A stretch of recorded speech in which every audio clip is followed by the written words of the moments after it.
Wananchi, kesho ni siku muhimu sana na ya kihistoria kwetu wa Tanzania. Tunaadhimisha miaka 61 tangu waasisi wa taifa letu Mwalimu Julius Nyerere na Sheikh Abeid Amani Karume walipofanya kitendo cha kishujaa cha kuunganisha nchi zetu mbili na kuunda Jamhuri ya Muungano wa Tanzania. Sote hatuna budi kuendelea kumshukuru Mwenyezi Mungu kwa rehema zake ambazo zimetuwezesha kuvuka salama zaidi ya miongo 6 ya muungano wetu. Watanzania wenzangu, tunao kila sababu ya kujipongeza kwa kuweza kudumisha muungano wetu ambao ni wa kipekee barani Afrika. Kama alivyowahi kusema baba wa taifa Mwalimu Julius Kambarage Nyerere, ninamnukuu, Tanzania ni lulu ya pekee kabisa katika historia ya Afrika huru, mwisho wa kunukuu. Heshima na hadhi hii ya kuwa na muungano thabiti, imara, usioyumba wala kutetereka, si juhudi za serikali pekee, bali ni juhudi za Watanzania wote ambao kwa pamoja tumeamua kuendeleza na kukuza udugu, mshikamano na umoja wetu kama taifa. Kwa ujumla, tumeamua kulinda wakfu huu wa muungano tulioachiwa na wazee wetu. Nimetumia neno wakfu kwa kuwa tunu hii ya muungano wa Tanzania uliasisiwa, umelelewa na unatunzwa vyema ili uwe madhubuti na wa kudumu. Muungano huu si mali ya mtu, ila unamilikiwa na Watanzania wote. Tumuombe Mwenyezi Mungu aendelee kuwapa mapumziko mema na ya milele waasisi wa muungano huu pamoja na viongozi wote waliotangulia mbele ya haki. Aidha, tunawashukuru sana viongozi wote ambao katika nyakati za utumishi wao kwa taifa letu waliulinda muungano wetu na kukabidhi kwetu ukiwa imara. Ndugu wananchi, hakika sote tumashahidi wa mafanikio na hatua kubwa za maendeleo ambazo nchi yetu imepiga tangu mwaka 1964. Ni imani yangu ya dhati kwamba tukiendelea na umoja na mshikamano tulionao, muungano wetu utaendelea kustawi kwa manufaa ya Watanzania wote. Wakati mliponikabidhi dhamana ya kuliongoza taifa hili, niliahidi kwamba serikali ninayoiongoza itaendeleza mema yaliyopita, kuimarisha yaliyopo na kuleta mema mapya. Muungano wetu ni moja kati ya mema tulioyakuta, ambapo serikali imesimama imara katika kuulinda, kuimarisha na kuhudumisha. Hivyo basi ni jambo jema kufanya maadhimisho ya sherehe za muungano kila ifikapo tarehe 26 mwezi wa 4 ya kila mwaka. Hata hivyo, kwa mwaka huu maadhimisho yatafanyika katika mikoa yote ya Tanzania na viongozi mbalimbali wa serikali wataungana na wananchi katika shughuli za uzinduzi wa miradi ya maendeleo. Pamoja na hayo, yamefanyika makongamano, michezo mbalimbali na shughuli za kitamaduni nchi nzima. Kwa kuwa mwaka huu ni mwaka wa uchaguzi mkuu nchini kwetu, serikali imeamua kuyapa maadhimisho haya kauli mbiu isemayo miaka 61 Jamhuri ya Muungano wa Tanzania. Muungano wetu ni dhamana, heshima na tunu ya taifa. Shiriki uchaguzi mkuu wa mwaka 2025. Katika ngazi ya kitaifa, kesho tarehe 26, kwa niaba ya serikali na wananchi kwa ujumla, nitatunuku nishani za muungano kwa Watanzania wenzetu kama ishara ya kutambua utumishi na mchango wao katika ujenzi wa taifa letu na katika kudumisha muungano wetu.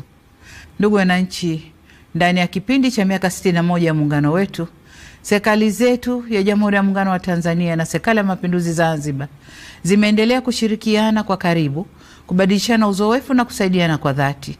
Ushirikiano huu umechochea kasi ya maendeleo ya kiuchumi, kisiasa, kijamii na kidiplomasia. Tumeweza kuimarisha amani na mshikamano wa kitaifa. Kuwepo kwa mafanikio hayo haina maana kwamba hatuna changamoto. La muhimu ni kwamba tumejiwekea mfumo mzuri wa kutatua changamoto zinapojitokeza.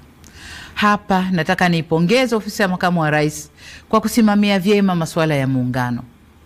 Aidha, ninawashukuru wote waliofanya makongamano ya kueleza faida, mafanikio na changamoto zilizojitokeza katika kipindi chote na jinsi zilivyofanyiwa kazi. Ndugu wananchi, ndani ya miongo 6 tumeweza kulinda uhuru wetu na mapinduzi matukufu ya Zanzibar dhidi ya matishio mbalimbali. Aidha, Tanzania imeendelea kushuhudia mabadiliko ya uongozi kidemokrasia, ambapo kila baada ya miaka 5 hufanyika uchaguzi wa viongozi wa kitaifa na wa serikali za mitaa. Zaidi ya hayo, muungano wetu unaendelea kuzingatia misingi ya utawala bora katika nyanja mbalimbali ikiwemo utawala wa sheria, haki za binadamu, uwazi, uwajibikaji na maridhiano. Demokrasia yetu imeendelea kukua na kuimarika, hususan kupitia falsafa yetu ya R4 ambayo itaendelea kuwa nyenzo muhimu ya kukuza ushiriki na ushirikishwaji wa wananchi kwenye masuala muhimu kwa mustakabali wa nchi yetu. Hata hivyo, nataka kusisitiza kama ambavyo nimekuwa nikisema katika majukwaa mbalimbali kwamba kutekelezwa kwa falsafa ya R4 kunaendana sambamba na kuzingatiwa kwa katiba na sheria za nchi. Kamwe falsafa hii haiwezi kuwa kisingizio cha kuvunja sheria au kujenga mazingira yanayohatarisha amani, usalama na utulivu wa nchi yetu. Dola ya Jamhuri ya Muungano wa Tanzania inasimamiwa na mihimili mitatu ambao ni serikali, bunge na mahakama. Kwa pamoja kama nchi, tumeamua pia uendeshaji wa shughuli za nchi yetu ushirikishe taasisi nyingine za ndani na nje ya nchi, taasisi za serikali na zisizo za serikali, taasisi za kidini na za kiraia. Shughuli zote zinazofanywa na taasisi hizi zinaongozwa kwa mujibu wa Katiba ya Jamhuri ya Muungano wa Tanzania, Katiba ya Zanzibar, sheria na kanuni zinazotungwa na miongozo na makubaliano mbalimbali ya kitaifa na kimataifa. Nyenzo hizi nilizozitaja zimeeleza masharti na mipaka ya kazi kwa taasisi mbalimbali zinazofanya shughuli zake hapa nchini. Ili kuiwezesha serikali kuendelea kulinda haki za kiraia ikiwemo haki ya kujieleza na kutoa maoni, ni vyema sote tusivuke nje ya mipaka yetu. Tusisahau kwamba mfumo wa dola yetu ni kuongozana, kusimamiana na kuwajibishana. Ndugu wananchi, mwaka wa 61 wa muungano wetu umeangukia kwenye mwaka tunaokabiliwa na jambo kubwa la kidemokrasia nchini. Tutafanya uchaguzi wa kuwachagua rais wa Jamhuri ya Muungano wa Tanzania na rais wa Zanzibar na mwenyekiti wa Baraza la Mapinduzi, wabunge wa Bunge la Jamhuri ya Muungano wa Tanzania na wajumbe wa Baraza la Wawakilishi pamoja na madiwani. Ni matumaini yangu kuwa tutaendelea kudumisha sifa ya nchi yetu kuwa ni kitovu cha amani na nchi ya kidemokrasia iliyojengeka juu ya misingi ya uhuru na haki. Serikali imejipanga kuhakikisha kuwa mahitaji yote ya Tume Huru ya Taifa ya Uchaguzi yanapatikana kwa ukamilifu na kwa wakati. Aidha, tutafanya kila tuwezalo kuhakikisha kuwa uchaguzi unafanyika kwenye mazingira ya utulivu na amani katika kipindi chote cha matayarisho hadi wakati wa uchaguzi ili kuwa na uchaguzi huru na wa haki.